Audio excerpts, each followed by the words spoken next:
I want to wish a happy birthday out there to one of the three big names in Tiki history, Steve Crane. We're going to celebrate today.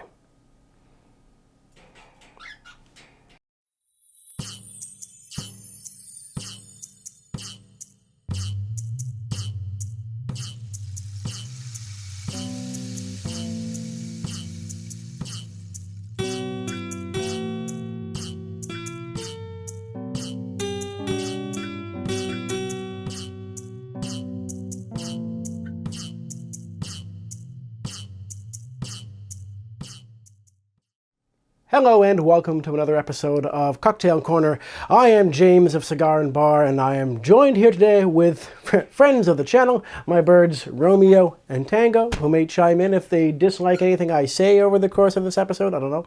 I have been lucky enough to be alive on this planet with all three of the people who are considered to be the fathers of Polynesian pop tiki bar culture. Those three people are Don Beach, Vic Bergeron, and the often unsung hero of Tiki history, Steve Crane. Steve Crane was born Joseph Stephen Crane on February 7th, 1916. So we're posting this video just a day in advance of his birthday so that you can have a chance to watch this and maybe make this cocktail for his birthday. And he passed away actually on February 6th, which is the day that we're posting this video. So it's also a sort of a toast to his passing, but I like to think of it as in advance of his birthday. It's a little bit happier that way. He passed away in 1985, meaning that for several months I was alive on the same planet as Stephen Crane. We're going to get into some of the other people on their birthdays, the other two major fathers of Tiki.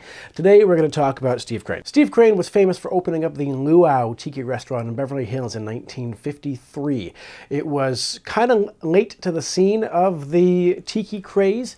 He borrowed heavily from the work in the genre already done by Trader Vic and Don Beach, and he managed to get some recipes out of Don Beach as well. So some of the classic recipes that were served at the Luau were Don the Beachcomber cocktails, or slightly modified Don the Beachcomber cocktails. The other thing that Steve Crane was particularly noted for was his chain of Tiki restaurants, which crossed the U.S. in partnership with the Sheraton hotel chain. That would be the Kon-Tiki chain of Tiki restaurants that started in the year 1958.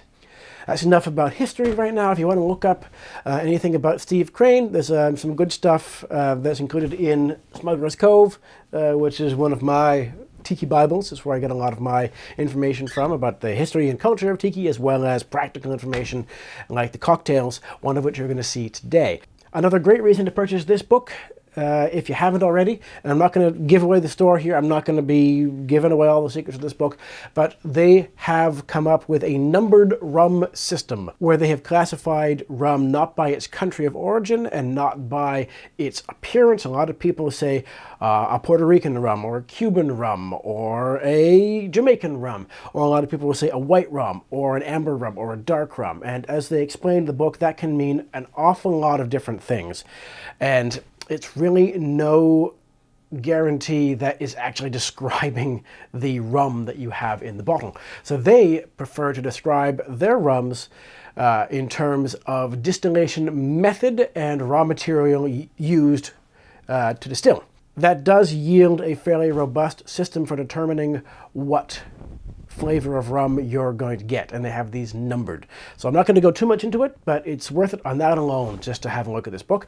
We are going to be using a recipe from them with their rum system, so that I'm pretty sure I'm going to be getting close to what it's supposed to taste like. So let's jump right in and see what we're doing today.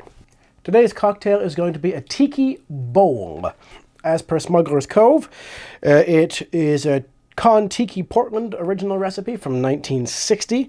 They sourced their original version of this recipe from Sippin' Safari by Beach Bum Berry, which is another fantastic book that's in my library. We're going to be talking about that for some other Tiki videos in the future.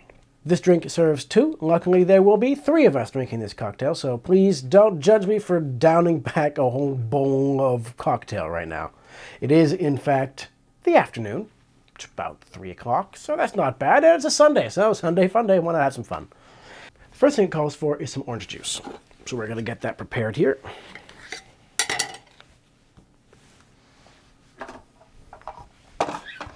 This is a very cheap, what I'd call pedestal juicer, citrus reaming juicer.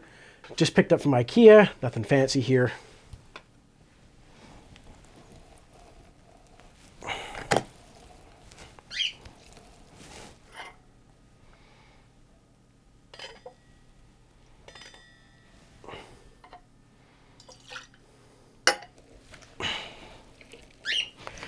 I'm trying my best here to get as much as I need out of just the one orange. I don't want to have to crack another orange for like a ½ ounce of juice here. Now, I am doubling this recipe. It's designed for 2. There are 3 of us, so I'm going to make a drink that's designed for 4. It's going to be a little heavy, and so instead of 1½ ounces of orange juice in this, I'm going to put in 3 ounces of orange juice.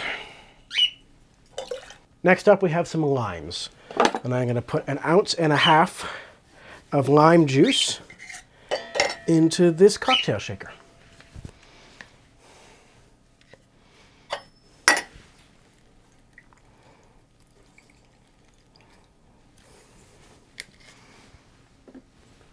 And again, I'll see exactly how many limes I need to derive a whole 1½ ounces.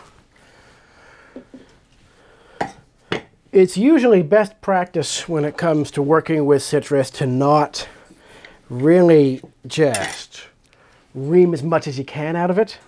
You're going to get a better result if you use about 70 to 80% of the juice in the fruit instead of trying to squeeze every last bitter remnant out of the end of that fruit.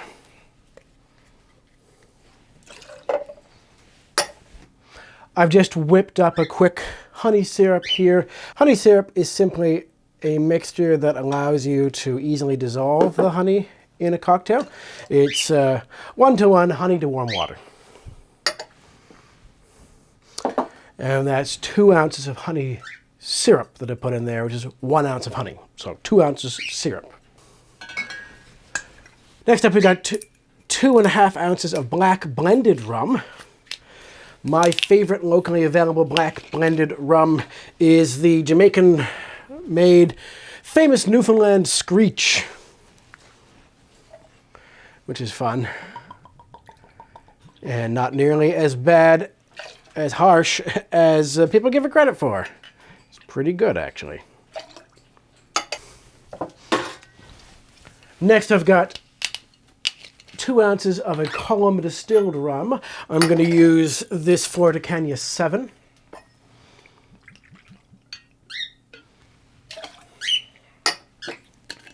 And finally, I've got some of the good stuff. So I have very little of this left. This is the Lemon Heart and Son 151 Demerara rum. I had to buy this from a bar which imported it from the States. You can't get this here in Ontario. So I'm going to need to try and get across the border as soon as I can and get a couple more bottles of these. This stuff is fantastic and absolutely irreplaceable. Nothing comes close to this flavor, particularly for the historic cocktails that I'm making.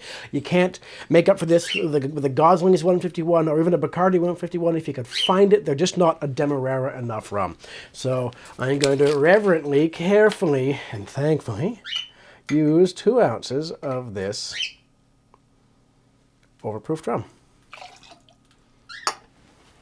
Next, it calls for something called Herbstura, which is an herbal Angostura mixture that was very commonly used by Don Beach and as well as Stephen Crane. It calls for a 50-50 mix of Angostura bitters and absinthe. I usually have some of that pre-mixed, but I don't right now, so I'm just going to toss it right out of the cocktail. It calls for 2 dashes, and because we're doubling this, we're going to want 4 dashes overall of both components, which means 2 dashes of each. Now, one thing I've discovered with these small dasher bottles is that a lot of recipes, when they call for a dash, they intend to use the larger Angostura bottle, and a dash, because of the volume and the weight behind it, is a lot more. So if you have the small bottle, you want to do twice as many dashes as are called for than if you have the larger bottle. So that means that in order to get 2 dashes out of the small bottle, I'm going to do 1, 2, 3, 4. That's going to leave me with 2 dashes of absinthe to add to finish up this cocktail. I'm just going to eyeball a splash on my bar spoon here. It's maybe a bit much. Almost a full bar spoon. But we'll see how far that flavor goes. I am using the Dillon's small batch absinthe, which I'm actually almost out of. There's a line on the bottle, which may as well be a refill line, as I've just dropped under it, and I'm going to have to get some more. Next, it calls for 18 ounces of ice. So I'm going to see how much ice I can fit in this shaker here, and then we'll top up as much ice as I've got left into our bowl to make our Tiki Bowl. So I'll get some ice in here.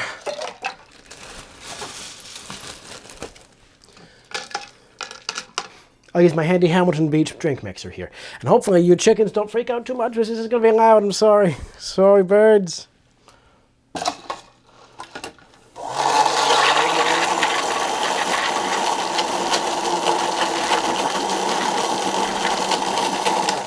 Now, as far as the vessel we're going to serve it in, we need a bowl, a tiki style bowl, if you will. And I think this one will do quite nicely. Gonna get some more ice put into this bowl here.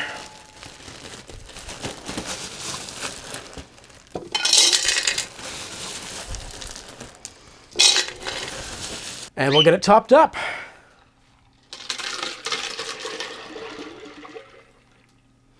That looks intense. I like this. And I'll garnish this with 3 straws.